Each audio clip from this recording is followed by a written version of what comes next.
Richard Fenton, you know, after like 5 years, I've had Andrea on twice. I finally get to meet you, man. Welcome to the Sales Podcast. How the heck are you? Yeah, Wes, thanks. Great to be here. I had Andrea on episode 78 and then 582. Okay. Talking about your book, Go for No. And now you are going to be, let me check my notes, episode 610. Okay. And so you're flipping the script, huh? Instead of go for no, now it's when they say no. Yeah, well, I'll tell you what happened. When we started and we wrote Go for No, we said the single biggest problem is that people do not understand that yes and no are a package deal.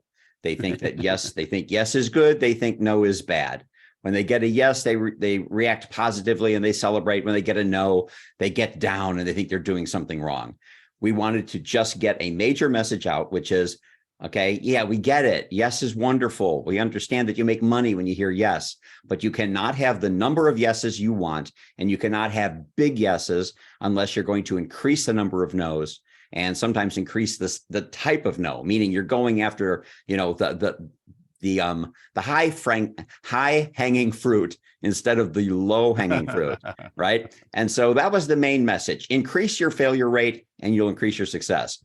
Well, what we found out over time is that there's a percentage of people who hear the message and they go, yeah, you're right. I believe that. You know, if I can get more no's, I'll get more yeses. You know, thank you. I get it. It's a numbers game. And then you get this next group of people who say like, yeah, I get it, but I still can't do it. I still have a fear of failure and rejection. I still don't know what to do when I hear a no. I'm getting more no's, but I'm not able to handle them. So after many, many, many years of procrastinating on writing this follow-up book, if you will, we finally said, we've got to get this book out. And so we sat down and we came up with a list, in our case, 41 different ways that people can think, the way they, you know, what they should say and the things they should do or could do when they get a no. And that's the premise of this book. Nice. You know, I've referenced your first book for many years to people because I'm always telling people write more, publish a book, and your book, you know, the first one, Go for No, it's a small book. Yep. And I show people, I'm like, here's a small book. It's a great book. It's got a great impact. I point to you two with a speaking career, consulting career, training career on a very small book. And that's been awesome. And then now I see this, but this is a long time in the making. When did y'all write Go for No? We wrote Go for No in 1999, published it in 2000, but then we did a republish deal in 2007 when we realized that Amazon was the future. You know, and so we had sold, you know, thousands of copies of the book prior to ever putting it on Amazon, tens of thousands of copies.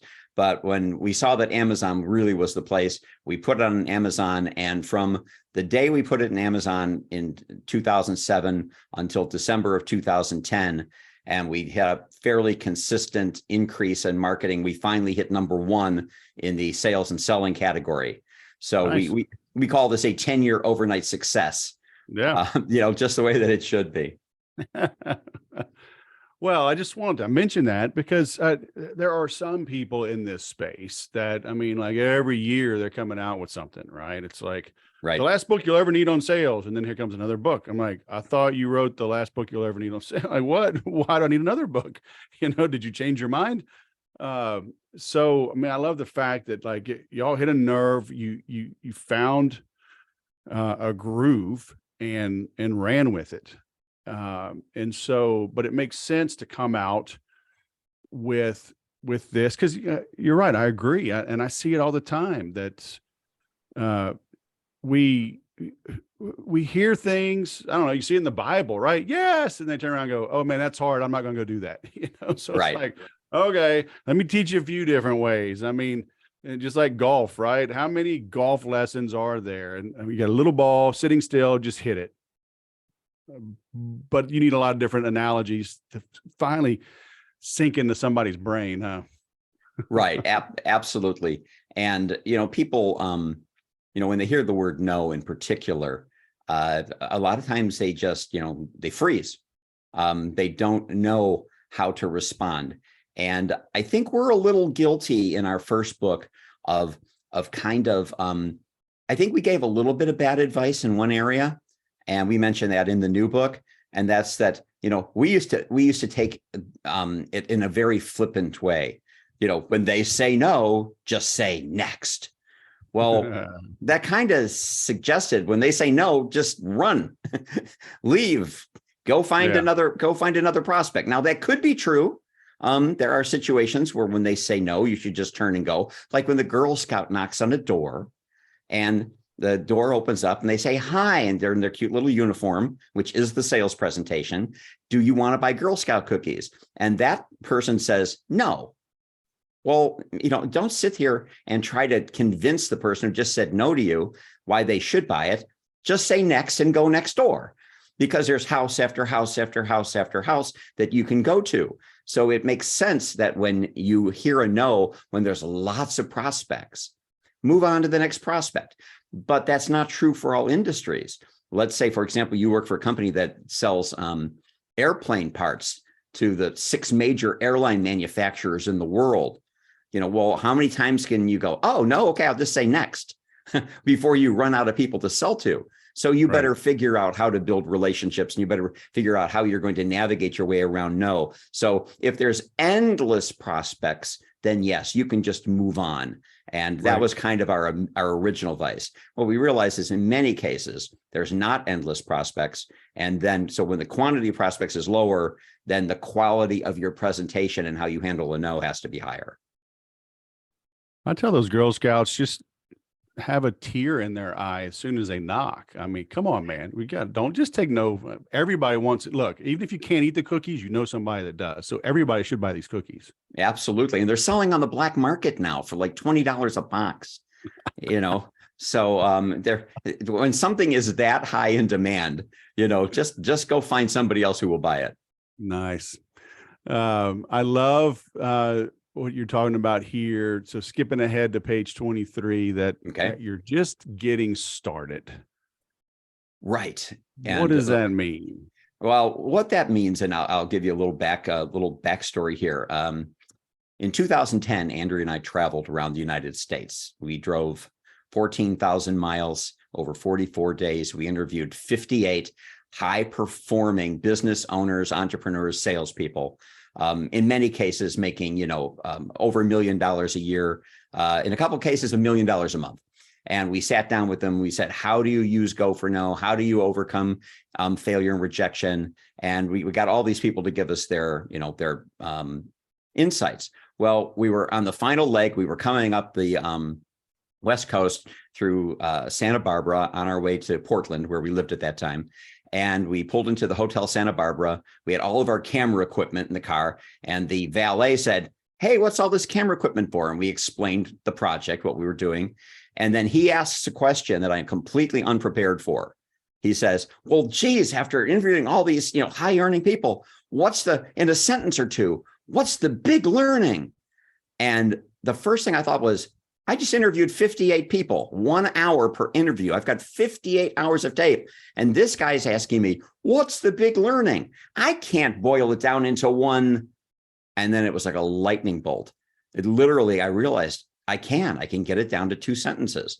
And I said to him, when average performers hear the word no, they think it's over. When top performers hear the word no, they think things are just getting started. Top performers, when they hear the word no, they don't think the interaction is the end of the process. As a matter of fact, one of the things that we heard again and again was, the sale doesn't start until I get a no. And we're like, well, what if you go and you call on somebody and they just say yes? They say like, I didn't make that sale. They were ready to buy. I didn't even have to work for it. The sale starts when someone says no. And that's a very different mindset for most people, because most people, you go in for the yes. Hopefully you get it. If you don't, you didn't. Well, top performers all think that that's where the sale starts. It starts at no. And, you talked about when you work in a competitive niche or, a tough industry, maybe a consultative complex sale, does this apply like at every stage? Like if you're making that first inbound call to them, setting the first meeting, all the way to the final negotiation?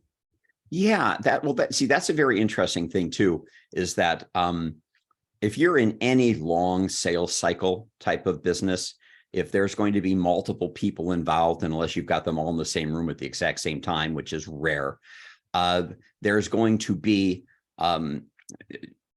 so many steps in the process that hoops that you have to jump through, if you will, that this could take days, weeks, months, and sometimes years in order to get to the final yes you're looking for. And there's probably a number of no's along the way as more and more people get involved in the process. And so again, it really is that idea that no should not be a red light that says stop, don't go any further. You didn't get the green light, which is yes, but at worst you got a yellow light. It's like, okay, we're going to have to slow down a little bit here because we have to have other people to get involved, or it's going to take more time to get the committee to approve. And so over time, and the longer the sales cycle and the higher price tickets, usually, the more no's are going to be involved. Mm-hmm. And isn't, like, as prospects, isn't our default just to say no? Yeah, well, I don't know about you, but when Andrea and I go to buy a car, when we go to buy a car, we sit in our car and we strategize, and we come up with all the stories as to why we're not going to buy today.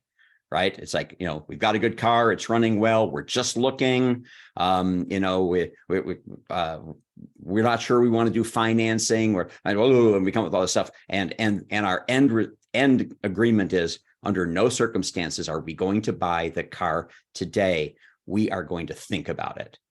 And I can't remember the time we went and bought a car where we didn't buy on that day. So we Sure. We walk in prepared to do battle, and we walk in with our pre-prepared lies, if you will, our fibs that we're going to tell. And I think that for a lot of people, that is where they start. They start with no, I'm not buying. No, we don't want it. We can't say yes because we're in love with our current vendor. Well, you might have been in love with the vendor before you had your current vendor. So just because you're happy with your current vendor doesn't mean that you're not going to switch if the situation is right. And so I think no is an automatic default position for most buyers, not just a few. I think it is for most. Yeah. And I love how, let me scroll through here.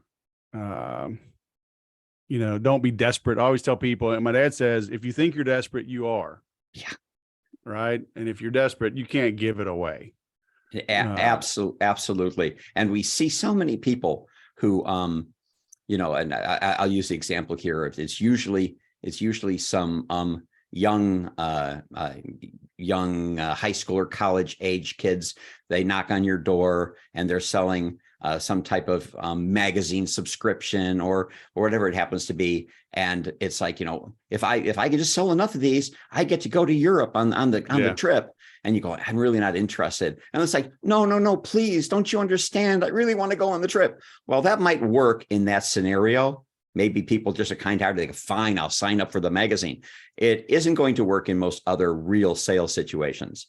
Right. And the minute that somebody starts acting desperate, the minute even that they go like, and you can see the despair, and what's coming next is probably a price drop.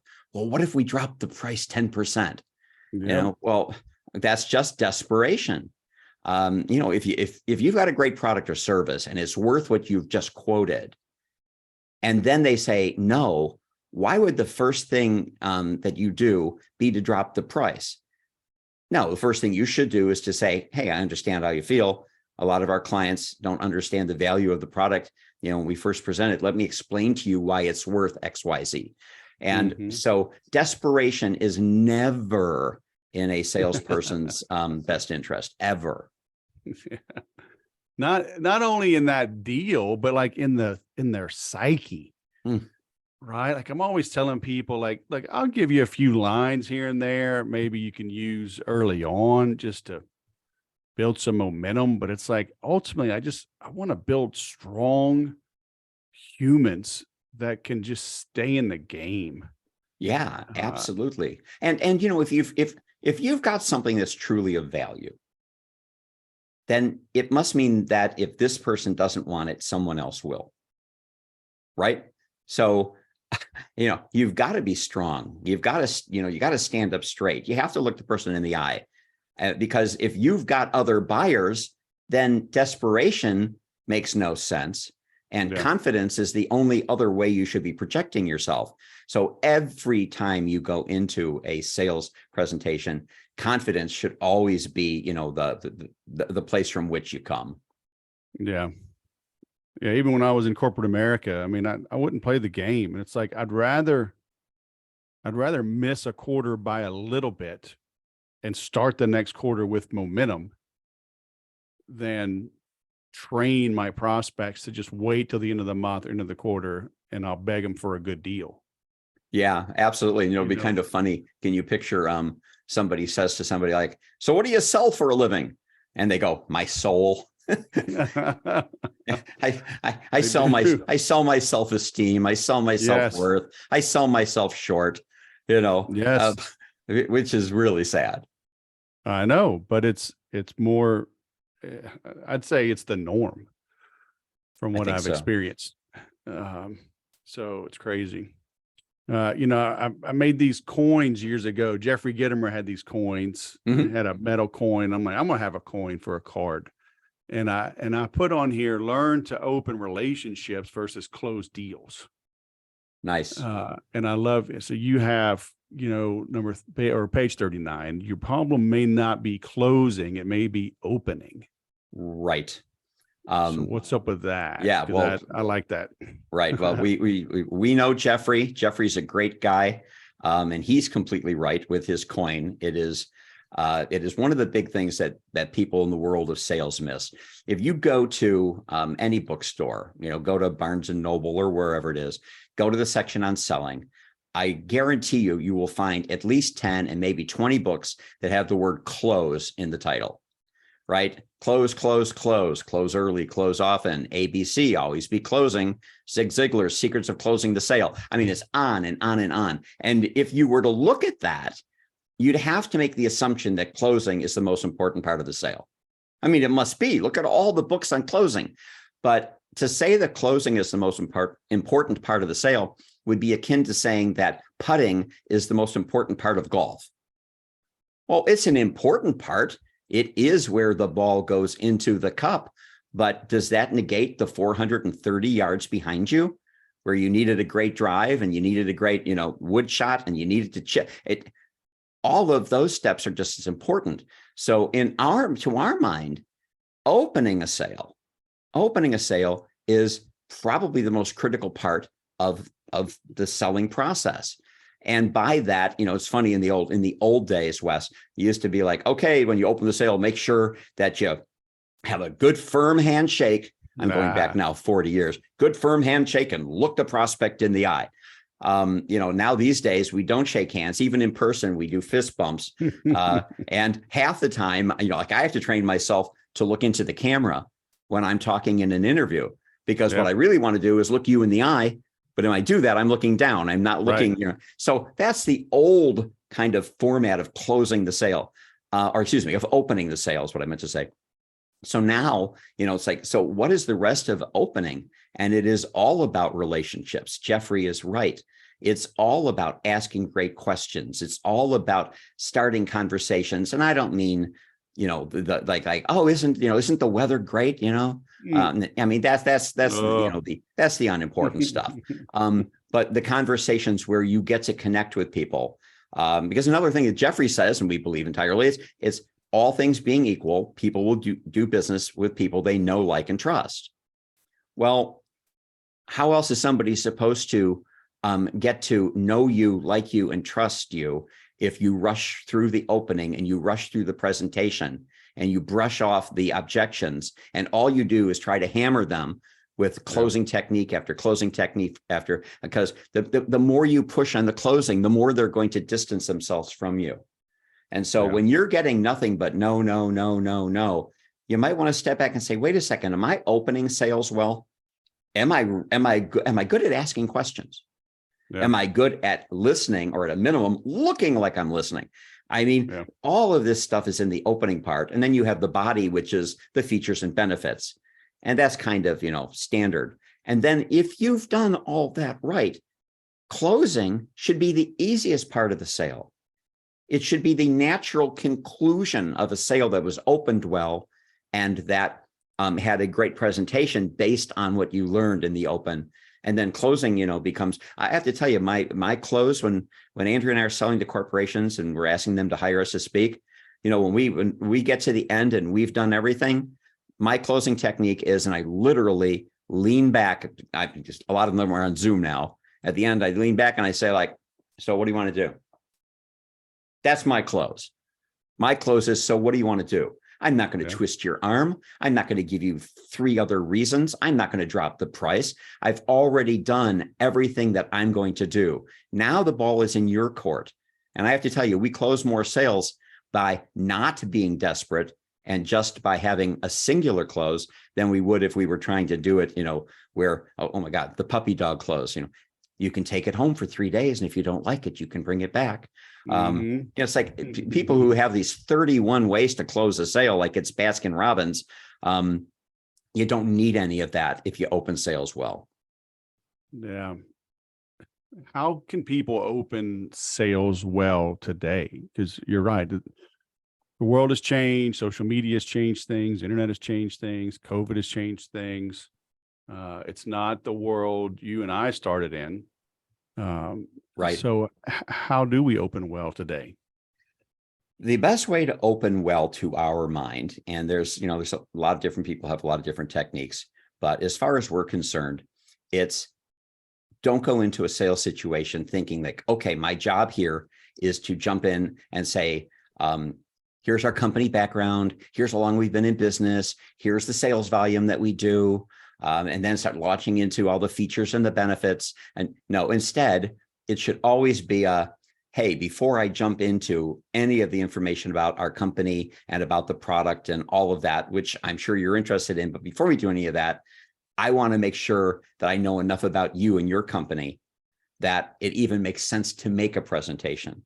So first off, John, how long have you been with the company? And have you been in your position? What's the big thing that you guys are facing, in your organization? What's the thing that you face every day that keeps you up at night?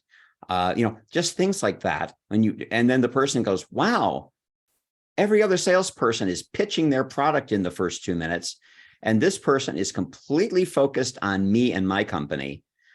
And with good reason, because if there's no meeting of the mind and you don't have a need, why should I even go into the features and benefits of the product?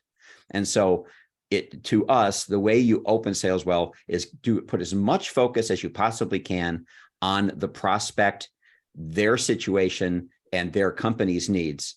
And then at an appropriate time, you then move it to you. That's the best way to open as far as we're concerned. How can you even do that though in the beginning, like to reach somebody? I mean, more people working from home, right? Golly, how do you got to reach them to even begin to open the relationship, right?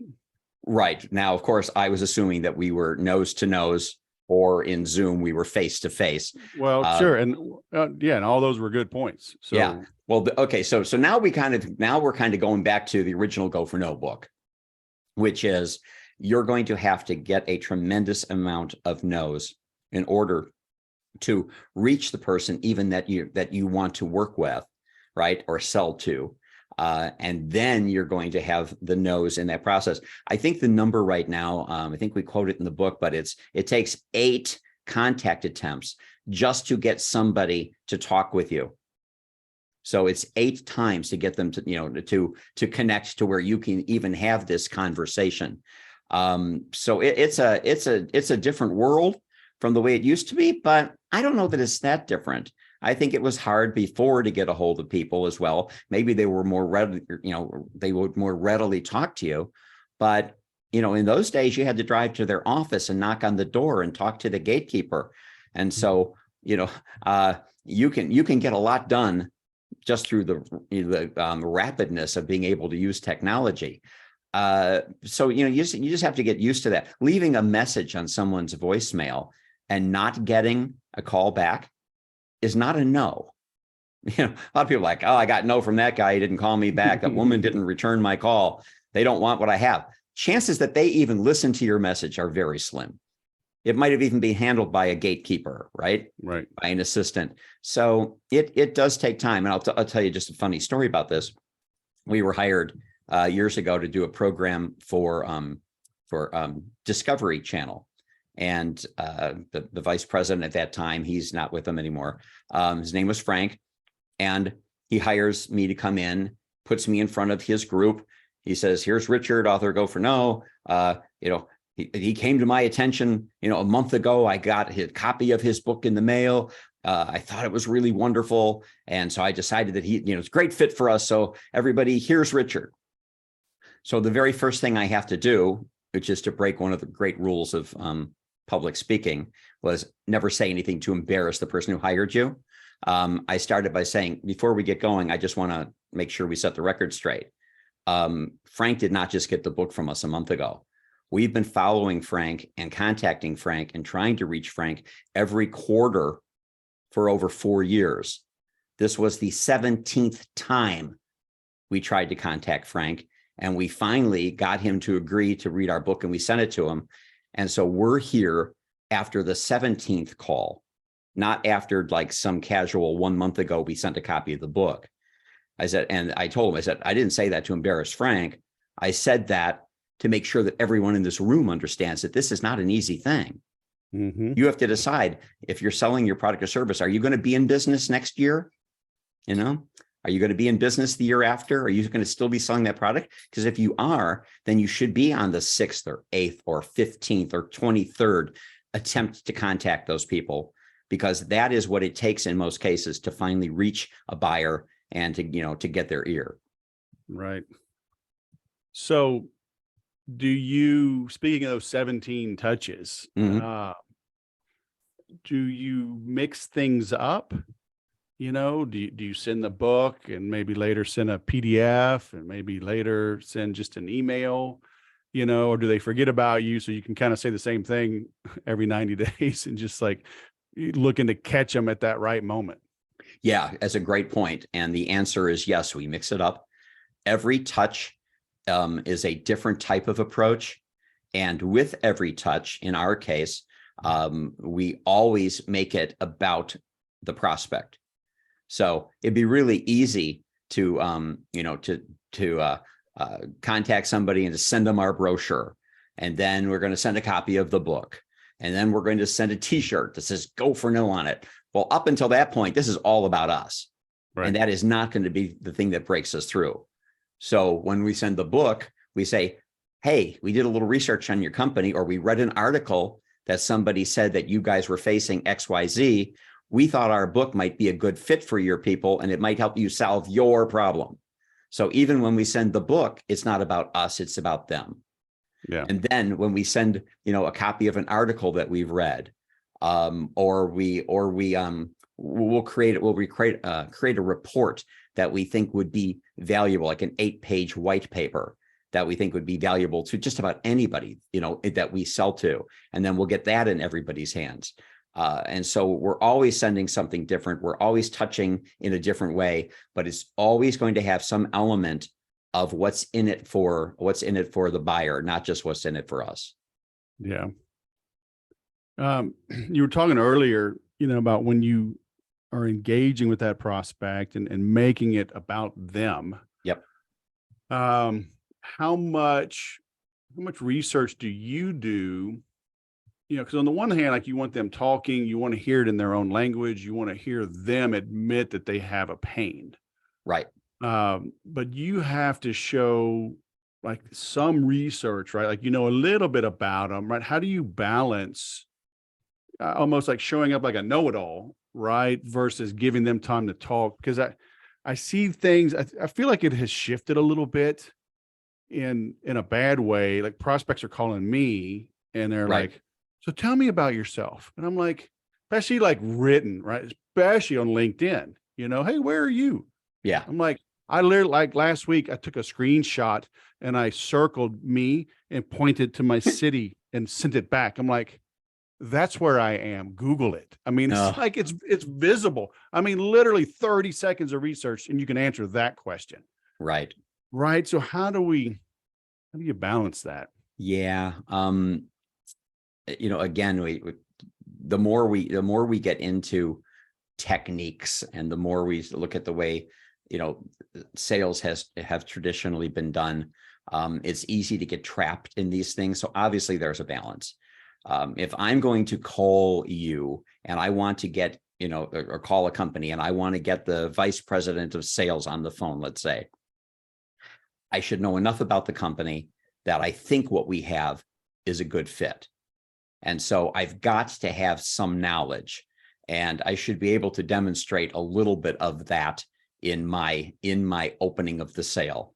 But I also want to make sure that I don't use that knowledge as a reason to jump into the presentation too soon. Because if I think, so let's say I sit down with a client and say, so Ms. Miller, based on my research of your company, you've got 464 salespeople. Last year, you missed your sales objectives by 9%. According to your website, you want to do X, Y, Z.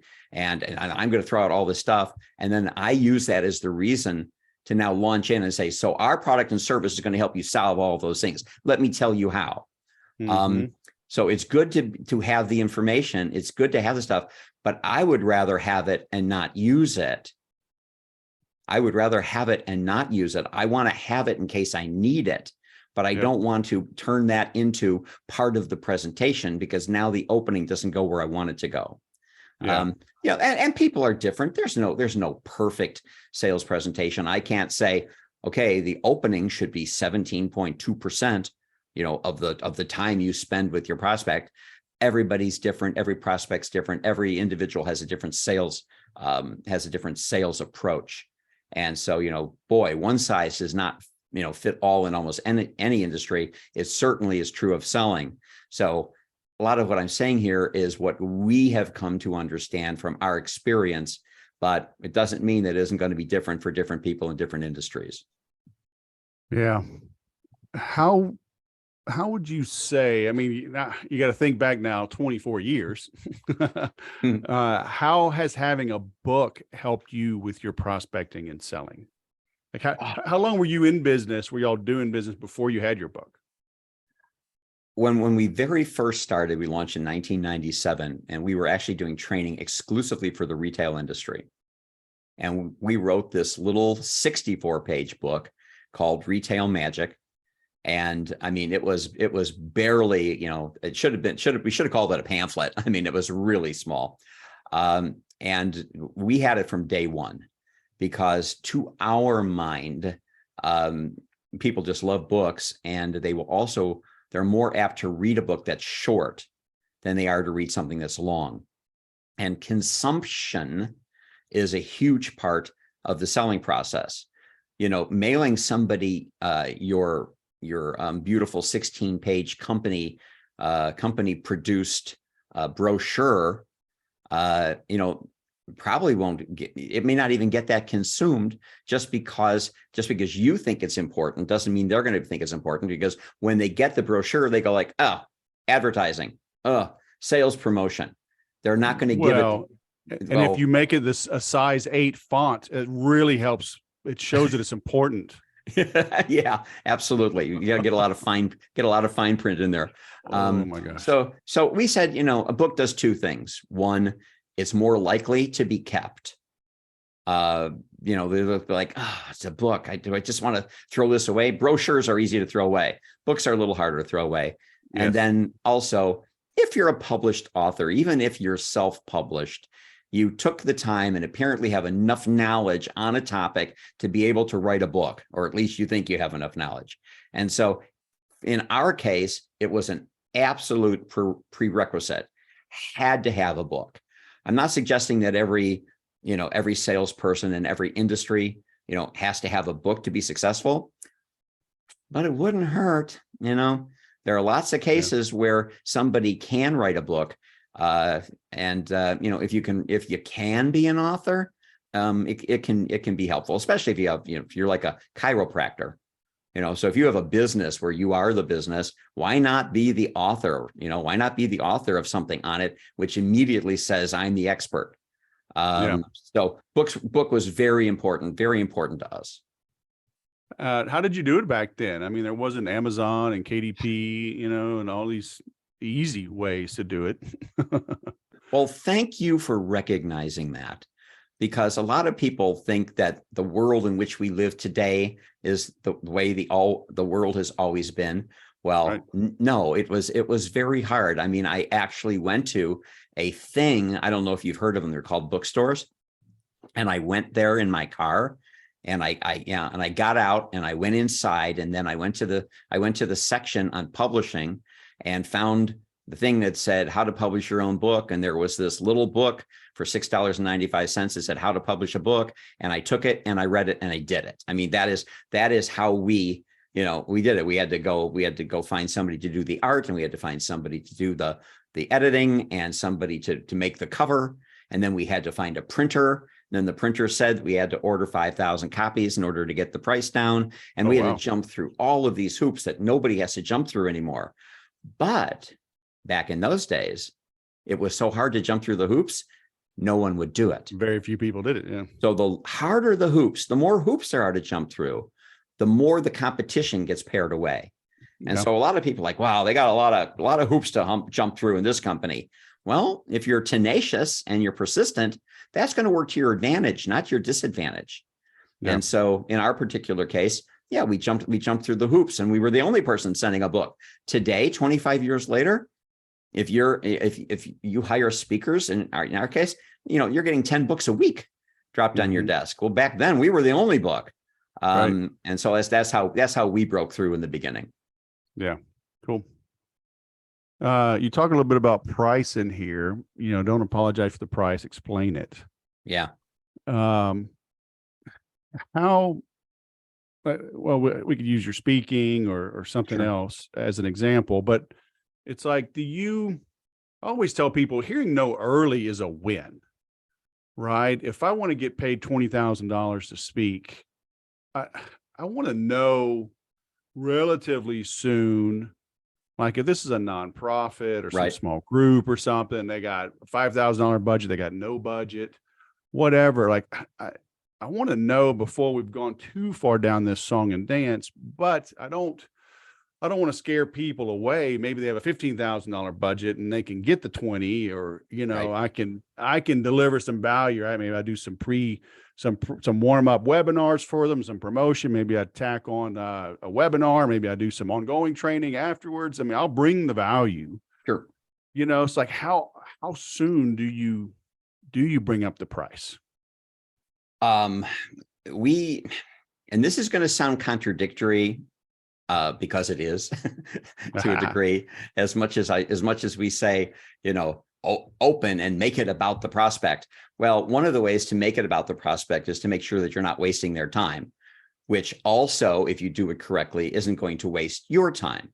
So in the first couple of years that we were selling, we made, we would go through the full presentation and do the whole song and dance and, talk about everything, and then eventually mention the price.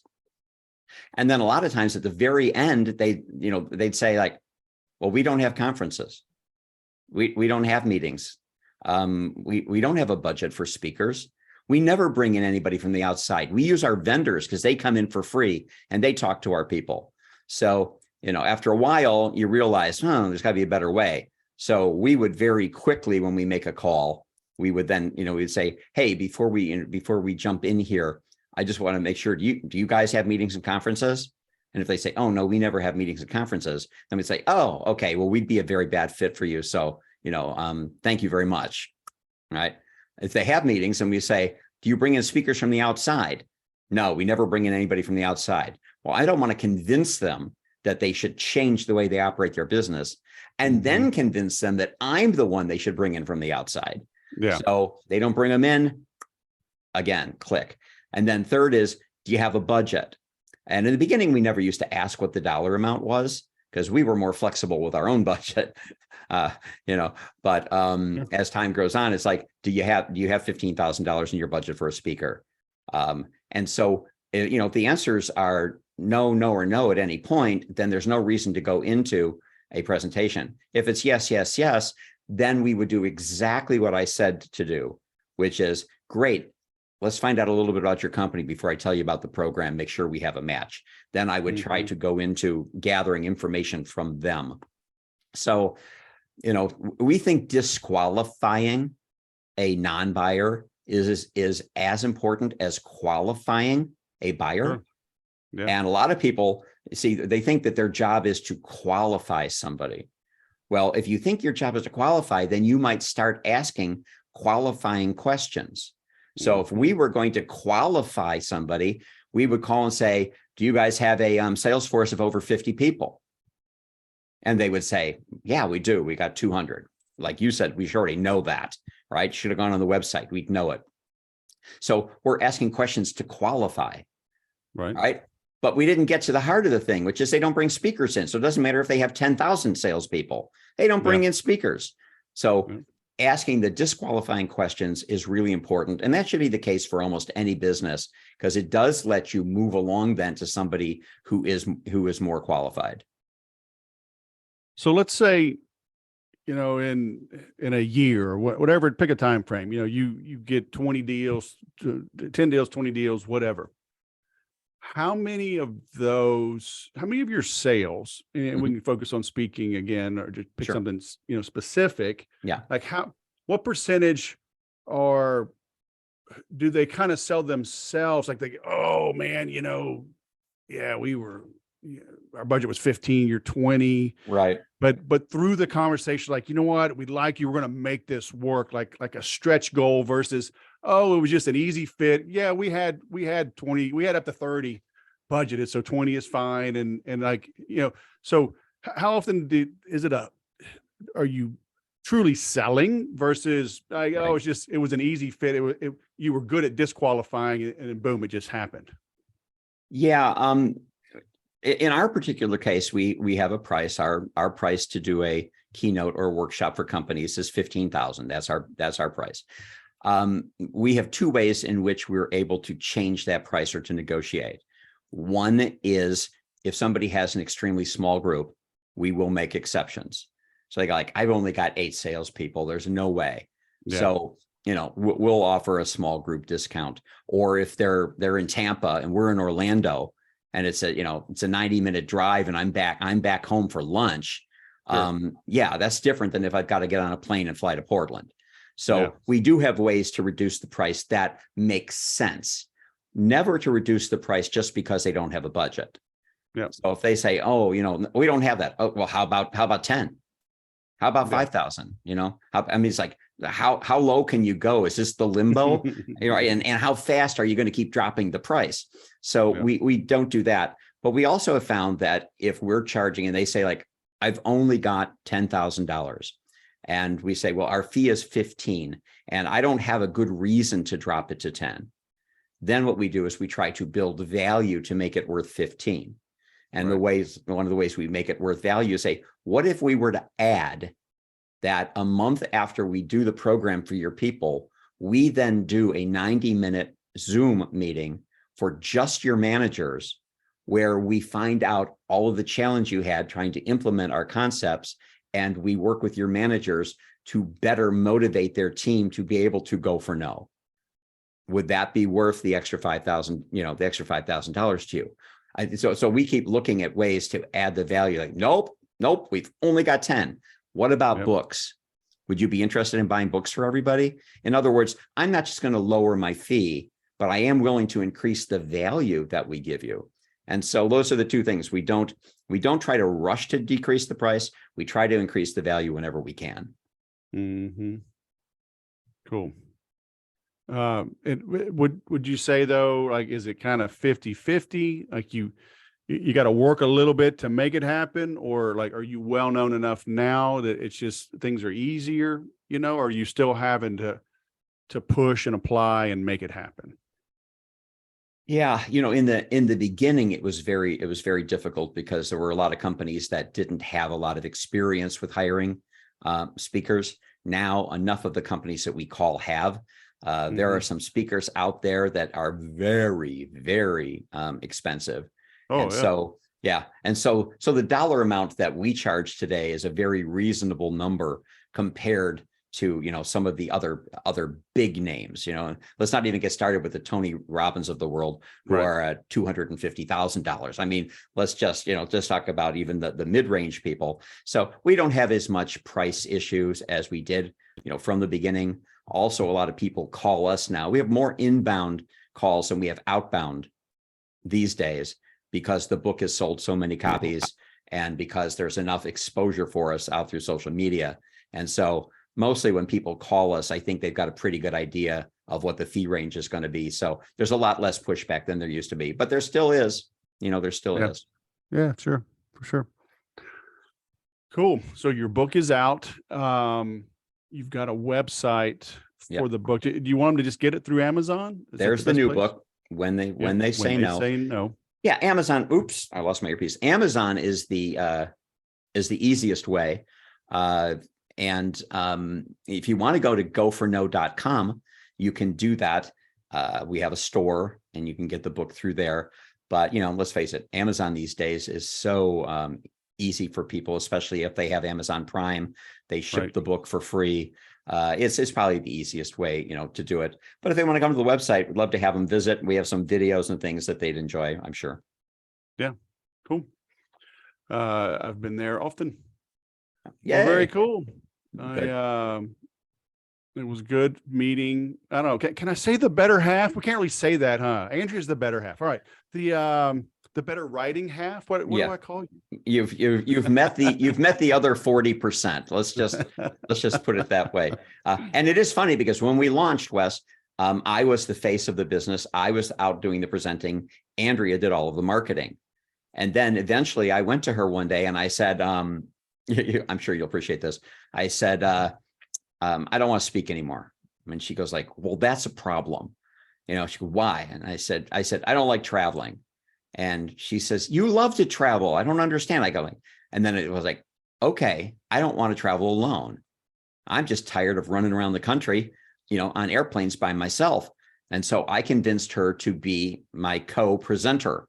And then we started speaking as a combination. And then eventually one day I said, you're so good at this, and I like writing more than I like speaking. I said, I'm just going to handle all of the writing, and you can do all of the podcasts and this type of thing. And so she really kind of became the face of the business, and I went more into product development. But when a new book comes out like this, we do so many of these shows that really it takes both of us to do them and to do them well. And so it's a great experience for me. And I really enjoyed this call, for example. Yeah, cool. Well, it was good for me too. So thanks for coming on. Thanks for making the time. Right. And good luck on the launch. And it was great to pick your brain a little bit. Great. Thank you, Wes. Hey, have a great day. Okay.